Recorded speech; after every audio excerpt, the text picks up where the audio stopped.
Basically, Yutaka is in the forefront when it comes to manufacturing mufflers and other exhaust products of cars and motorcycles. Para sa akin siguro it's a team-based culture in YMPI.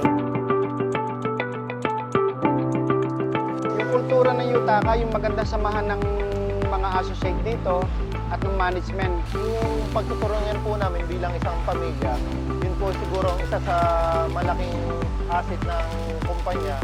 Kaya ako tumatagal dito sa Yutaka dahil sa dami na rin ng achievement na na-achieve ko.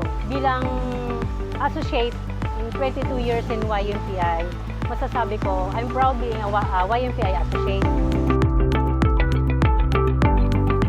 みんな性格がとても明るいので、どんな困難も明るく乗り越えれるんじゃないかと思っています。ユタカグループは、海外に12拠点ありますけれど、YMPI が唯一、全拠点に部品を供給している拠点で、そこは誇りに思えるところだと考えています。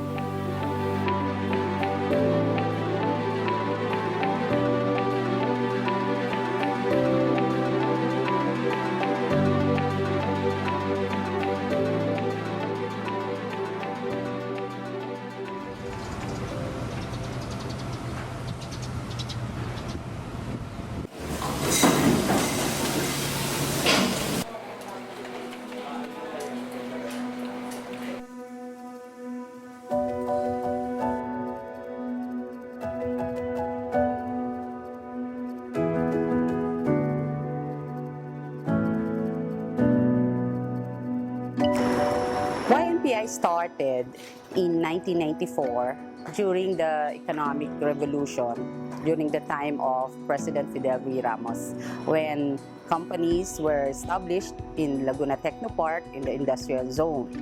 And with that, along with the Honda group of companies, Yutaka was invited to establish its company, primarily to support Honda Group and Yutaka Group.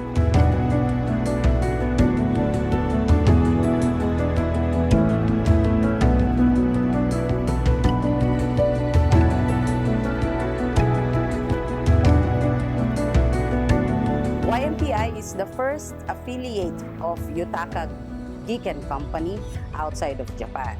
And its parts initially were produced for automobile cover parts, exhaust manifold covers, and eventually expanded to local manufacturing of motorcycle exhaust muffler parts.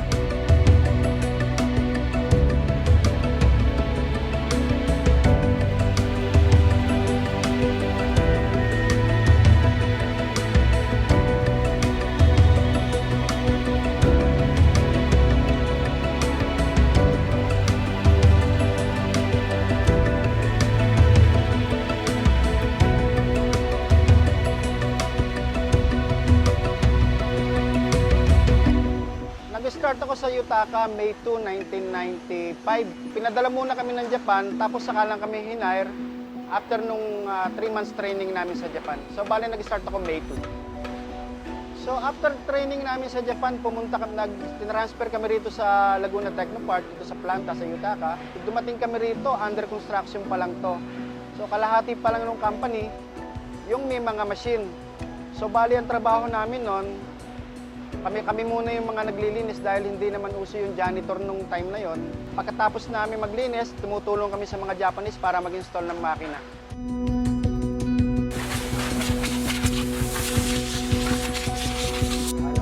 Unang pasok ko sa YMPI, medyo mabigat yung trabaho ko. Nag-start po ako ng wastewater helper. Bago nung nakitaan ako nung supervisor ng plating, in-hired niya ako bilang isang mapping operator sa production. Palibasa, marami rin ako pinagdaan ng company. May company akong halos tumagal ako ng 13 years. Kaya nung nandito naman ako, hindi na ako masyadong nahirapan na mag-adjust kung paano gawin yung mga trabahong pinapagawa sa akin. March 3, 2008, when I entered here at Yutaka, and I was assigned as a maintenance supervisor. That time, ang motto kasi ng Yutaka is positive challenge natin yung yung problema. Yun ang naging main thrust ng Pangulo namin na Mr. Kageyama. At yun naman naging kultura dito sa opisina at sa buong Yutaka family. I started here in YMPI last 1996, February 20, 1996. So, nag-start ako bilang isang operator, inspector. Then, after 3 years, so na-promote ako bilang corporate planning. Then, nag-start ako bilang document control. Ang nakuha ko dito simula pa lang, so achievement, yung maging isang corporate secretary ng isang top management. Then, tumaas yung level ng position. Siguro yung masasabi ko yung na more yung guidance ng isang YMPI top management sa isang pagtrabaho para umangat.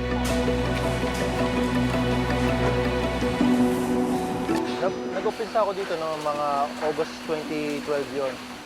Nandun yung struggle, excitement sa nalalapit na panibagong trabaho. Nandun yung nakakaramdam ka ng kaba. Pero habang tumatagal at nananatili ako sa Yutaka, nagagawa ko makisama at na-develop ko personality ko para maka-adapt sa kanila. Nakapasok ko sa YMPI. Yung dati kong kasamaan sa FTech, tawag namin sa kanya si Boss Ram. That time, nasa Kawashima ako. Then sinabi niya may opening daw for QC supervisor dito sa Yutaka. Halos lahat naman kami pantay-pantay. Hindi lang actually ako. Siguro sa amin more on decision making. Parang sa amin kasi nagsisimula lahat eh. Then kami lang nag-i-implement especially sa mga cost reduction programs, sa mga improvements. Pero andyan yung mga workers, andyan lahat ng associate para gawin yun.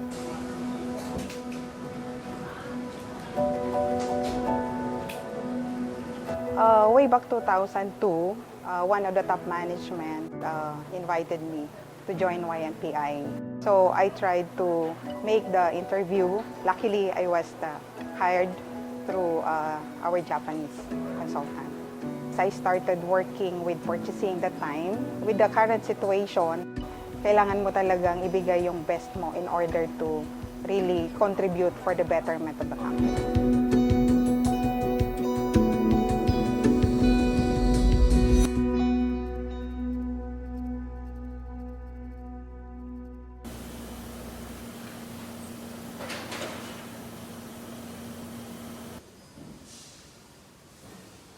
Like many other companies in Laguna Technopark, YMPI also experienced difficulties, particularly in the labor and management conflict. Medyo magulo sila noon nung dumating ako rito in 2002. Kasi ang pagkakaalam ko nung dumating ako rito, may problema yata doon sa may mga tao na suddenly nag-alisan. The industry was beset by unionism. And so, trust in both management side and labor side eroded. So, during that time kasi medyo nasa critical situation, sabihin natin. Nagsimula pa lang sila ng operation, talagang loss na sila. Continuously, nagtuloy-tuloy yan. In 2002 din, meron yung fund ng company medyo to operate para magpagbayaran yung mga materials and supplies needed para sa production operations. これは、昨年になりますけど、私がここに4月から赴任をしまして、10月ぐらいからですかね、二輪のマフラーのプロダクションがいろいろとトラブりまして、その時はかなり Siguro nung dumaan yung mga pagsubok na yun na nandyan yung mga delay sa delivery, mga problema sa quality, yung kapag po meron kaming mga new projects na kailangan mong mag-extra effort ng time. As I remember, Mr. Toyama, the president of Yutaka at that time, personally instructed me and he said to me, please repair all our machines. So for almost 6 months, doon nag-focus yung yung attention ko at saka effort.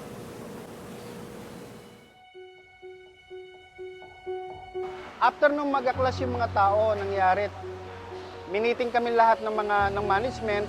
So nagkaroon kami ng, para lang hindi matuloy, yung mga na magkaroon kami ng labor. So parang ginagawa namin, lumalabas kami ng together with the YMPI to camaraderie, to support team building, values orientation, para ma-overcome namin yung mga challenges. Yung tinatawag namin na YFC. Yung meron kaming different committees being handled by mga employees lang, yung mga ranks, for them to experience how to lead as a certain group. Yung challenge, no? Pangit naman kasi yung iiwan mo na although down, pero iiwan mo parang pangit as a management level. So yun yung nagpaano sa akin, paano ako in such a way na makakatulong sa mga challenges na dumarating sa Yutaka. Yung mga supervisor, manager, nagkukumand sa amin, medyo palibasa, alam ko yung trabaho, nagiging negative thinking ako. Pero ang natutunan ko lang, sundin ko muna at kung ano yung maging result, malaman nila na ganun, kung ano yung sinasabi ko. Tiwala lang sa isa't isa at yung konting hindi pagkakaunawaan, inaayos na rin namin bilang mga namumuno sa company. Yung communication between associate to management. With the help siguro ng YFC tsaka yung proper control ng top management, nagsimula kami makakuha ng napakaraming awards. We have established our functional and personal relationship. Kumbaga, hindi na lang trabaho, di ba? 人と人とのつながりを大切にするように心がけています。英語は得意ではありませんが、YMPI のメンバーとコミュニケーションをたくさんとって、仕事を進めています。Na-develop yung yung knowledge ko sa business operation talaga ng buong kumpanya. Dahil talagang na-experience ko dun sa operation side, not only on the accounting side. As long as the company is concerned to my family's welfare and professional growth, I would stay in the company.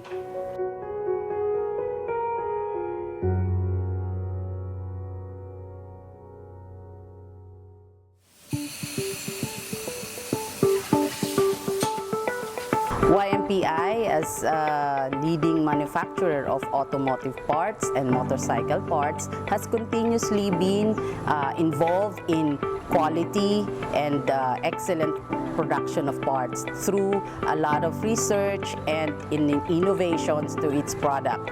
I'm very proud na ang Yutaka ang 100% manufacturer ng motorcycle for locally produced mufflers. Well, for automobile parts, ayan, global kami. We are shipping parts from all over the world. We have in US, Brazil, Mexico, we have in UK, and in ASEAN countries we have also.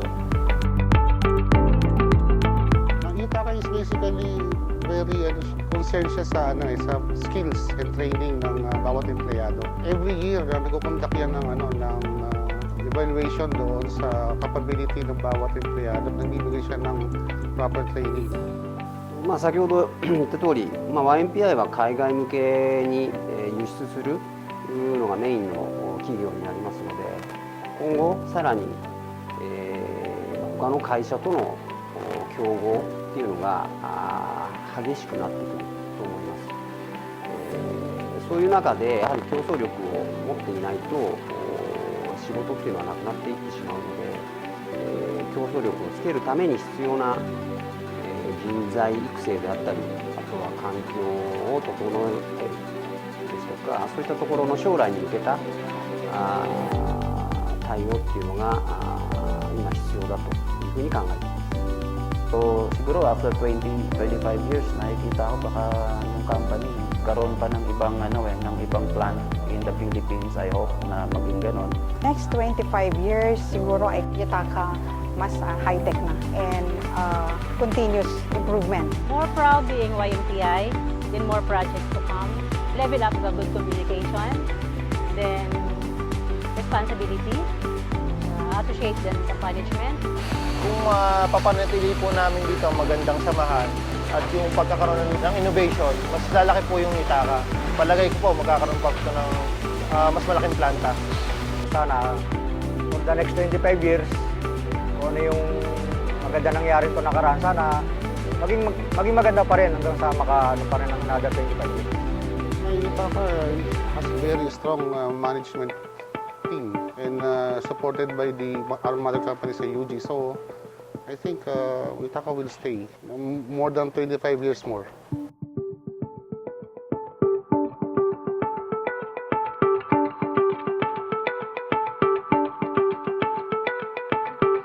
YMPI as a company shows its resilience in any eventualities faced, and as such, coming together as one company, trust in one another is very important, thus making it able to surpass all trials this 25 years.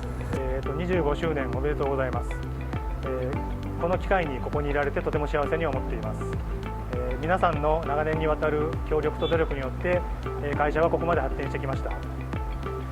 次の25年に向かってみんなで協力してまたやっていきましょう。25周年を迎える今年、YMPI の従業員の皆さんとこの25周年を一緒に祝えることに対してとても感謝をしています。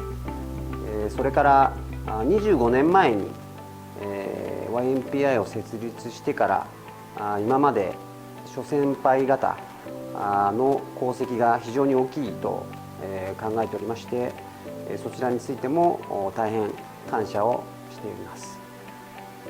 My name is Almira Adlawan. My name is Roberto Buno. Ako si Angelo Reina. I'm Renato Palma. Ako si Emerson Lucena. Yeah, I am Jinky Corpus. I'm Nathaniel Tan. Ako po si Rudy Marasigan. I am Maria Fatima Ungson Liu. 有村義光です。シニアマネージャーです。My name is Yajima. Shin Yajima. I'm YMPI president.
Hello, Mike. Richard, converter line. Good day, I'm Eileen. QC.